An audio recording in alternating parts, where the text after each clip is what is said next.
I brought my wife home to meet my parents. And the first thing they did? They looked her up and down head to toe. Then my mom said, "So, this is her?" No smile, no welcome, just that. My dad didn't even shake her hand. And that's when I realized they weren't here to meet her. They were here to judge her. But what they didn't know was the reason we came. And when they finally found out, everything changed.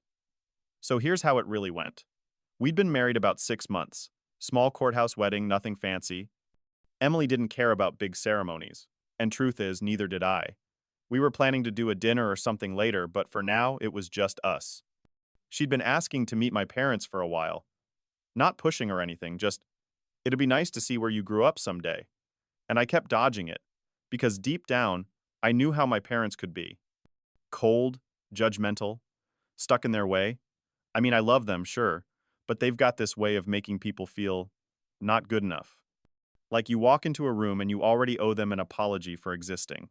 Anyway, Emily finally got a weekend off work, and I thought, all right, we'll go. Just dinner.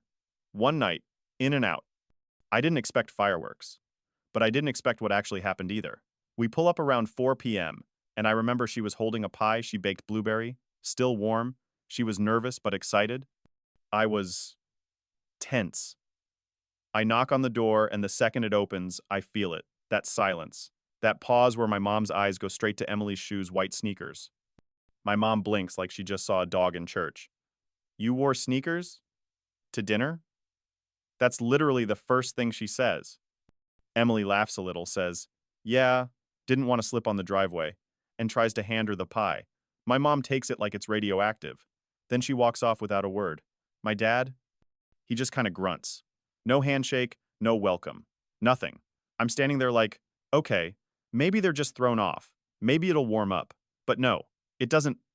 We sit down to dinner, roast, potatoes, the whole thing, and I swear the first sentence out of my dad's mouth is, "So, where are you from?" Emily goes, "Born and raised in Ohio." He squints. "No, I mean, where are you really from?" I freeze. Emily doesn't, she says, calm as ever. "My mom's from Manila.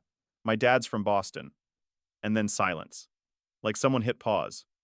My mom just sips her wine. My dad leans back and goes, "Huh."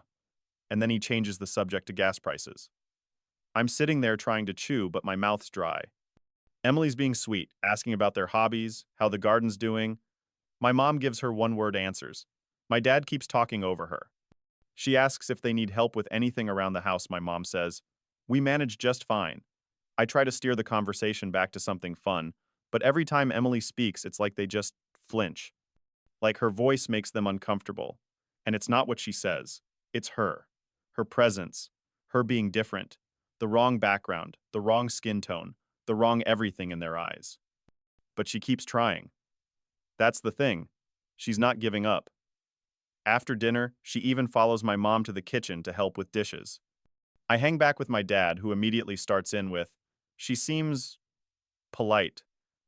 But you didn't think maybe someone more familiar would have been easier?" I say, "Familiar?" He says, "You know what I mean." I say, "No, I don't." And he just shrugs like that ends it. I'm getting hot, my jaw's clenched. I can hear Emily and my mom talking low in the kitchen.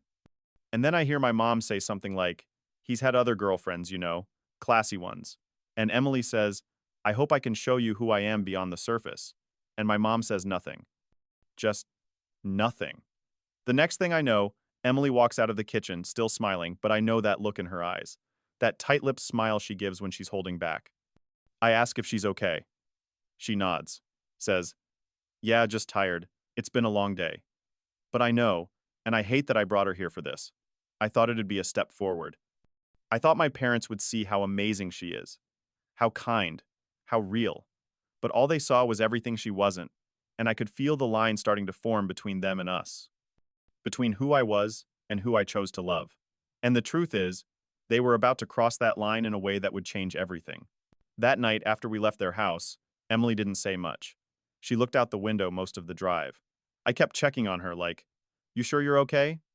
And she'd nod, smile a little, say, "Yeah, just tired." But I knew, and I couldn't shake that feeling in my chest, like something inside me cracked. We drove back to the hotel in silence. No music, just the low hum of the road, and my thoughts bouncing around like crazy. I kept replaying it all in my head. The looks, the questions, the subtle jabs.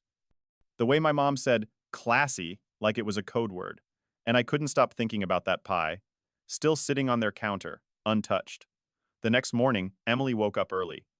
She made coffee, answered a few emails for work, and then sat on the edge of the bed, twisting her wedding ring around her finger like she does when something's on her mind. I sat next to her. I didn't say anything. I just waited. After a minute, she said, "Your mom doesn't like me." I wanted to argue. I wanted to say, "No, it's just, they don't know you yet." But I didn't, because she was right.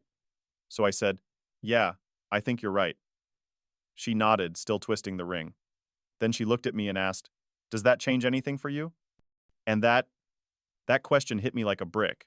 I said, "Number, it changes everything for them." And that was the moment I made a decision I probably should have made years ago. I texted my mom. Just a simple, "We need to talk." "Today," she replied. "Brunch? Just you?" I said, "Number me and Emily." She didn't answer, but we showed up anyway. Their favorite brunch spot, 11 a.m. When we walked in, my mom looked surprised. Not surprised like, "Oh wow, you made it." More like, "Why is she here?" My dad gave us a half wave. We sat down. I could feel the tension before the menus even hit the table. Emily was calm, graceful. I was not. I was mad, but holding it in. My mom ordered her usual egg whites. No cheese, no toast. I didn't order anything. I wasn't hungry. After some small talk about the weather, I just said it. "We came to tell you something yesterday." My mom looked up from her napkin. "Oh?" I nodded. "Yeah, we wanted to share some news, but we didn't get the chance." She raised an eyebrow. "What kind of news?" I looked at Emily. She gave me a little nod. I turned back to my parents and said, "We're having a baby." Silence. I swear the sound just disappeared. My mom blinked. My dad froze with his fork in midair. And then, my mom said it. The thing I'll never forget. The thing that ended whatever chance we had of pretending everything was okay. She said, "With her?" Not "congratulations." Not "that's wonderful." Just those two words. "With her." I didn't move. I didn't even blink. I just stared at her. And my voice, when I finally spoke, felt quieter than I meant it to be. I said, "Yes, with her. The woman I love. The woman I married. The woman you've decided isn't good enough without even trying to know her." My dad cleared his throat, like he was about to step in, but I kept going. I said, "You don't have to like her. That's your choice. But you will not talk about her like she's a mistake. Not in front of me, not in front of our child." My mom opened her mouth, but I raised my hand. I wasn't done. "Yesterday, we brought you a gift. A warm pie. A piece of our life. And you barely looked at her. You made comments about her shoes, her background, her food. You judged her before she even said a word. And that's not how family treats family." My dad looked down at his plate. My mom said, "We were just surprised." I shook my head. "No, you were disrespectful." And I let it slide. I shouldn't have. Emily hadn't said a word yet. But then she reached across the table and gently put her hand on mine. And she said, "I didn't expect to be accepted right away. I just hoped for kindness. A little grace. That's all." And you know what my mom said? She said, "We just want the best for our son." Emily smiled. It was soft, but there was steel under it. She said, "So do I." We left the restaurant without finishing our drinks. No hugs. No "take care." Just a quiet goodbye. That was the last time we saw them in person. At least, for a while. The car ride home felt different. I think for the first time, we weren't wondering how to fix it. We were letting go of the idea that we even needed to. And that's when something lifted off my chest, like I could finally breathe without asking for permission. But deep down I knew this wasn't over. My parents weren't the type to walk away without trying to pull strings. And a few weeks later, they did. The message came in about a month later. From my mom. It just said, "We heard. Congratulations. We'd like to meet the baby when the time comes." No apology, no reflection, just that. Like everything was fine now, like we were going to just hit resume on the whole relationship. I showed the message to Emily. She stared at it for a second, then looked at me and said, "What do you want to do?" I didn't answer right away. Truth is, I didn't know. A part of me wanted to say, sure, maybe they've come around. But another part of me knew nothing had really changed. They just didn't want to be left out. Not because they cared about her or me, but because they couldn't stand the idea of being the grandparents who weren't invited to the birthday party. Still, I told Emily, let's wait. Let's see what they say next. And I guess that was the right call, because 2 weeks later, they showed up, unannounced. Drove 4 hours and just knocked on our door one Saturday morning like it was normal. I opened it, and there they were. My dad holding a little stuffed bear. My mom clutching a baby blanket. And before I could even say a word, my mom pushed past me and said, "We want to be part of this child's life, no matter what happened before. No matter what happened before, like it was a phase, a misunderstanding. Like racism could be filed under, oops." Emily was in the kitchen. She froze when she heard their voices. I turned to my mom and said, "You don't get to just show up like this." She said, "We're family." I said, "Family listens, family respects." "You didn't do either." My dad tried to jump in, said, "Come on, son, you're being dramatic." Dramatic. That's what he called it. All the subtle digs, the cold shoulder, the fact that they couldn't even say congratulations without choking on it, and now I was the dramatic one. Emily came out then. She was calm, like always. She said, "Would you like to come in and sit?" And honestly, that's who she island. She makes space, even when people don't deserve it. So Saturday we made tea. And for about 10 minutes it was civil. My mom asked about the nursery.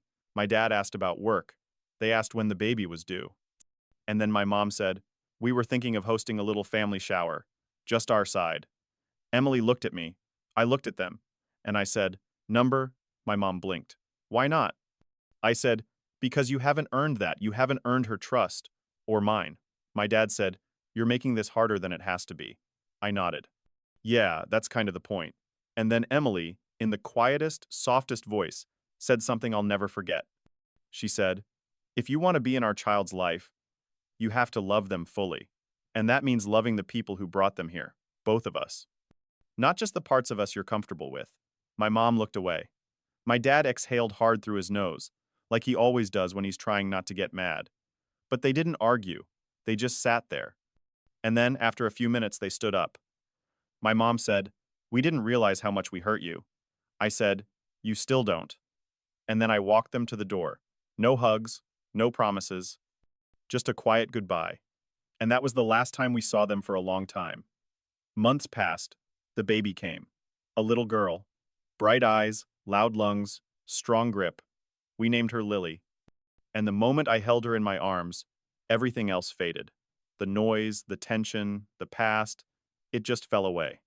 One night, about 3 weeks in, Emily and I were up at 2 a.m. feeding, burping, rocking, and I looked at her and said, "I'm sorry I let them treat you like that." She looked back at me and said, "You didn't. You stood up when it mattered." And that stayed with me. Because I think, sometimes we carry this weight around, trying to fix broken things, trying to smooth over the cracks. But some things, some relationships, they don't need to be repaired. They need to be let go. Not with anger, but with peace. About a year later, my parents sent a letter. A real one. Handwritten.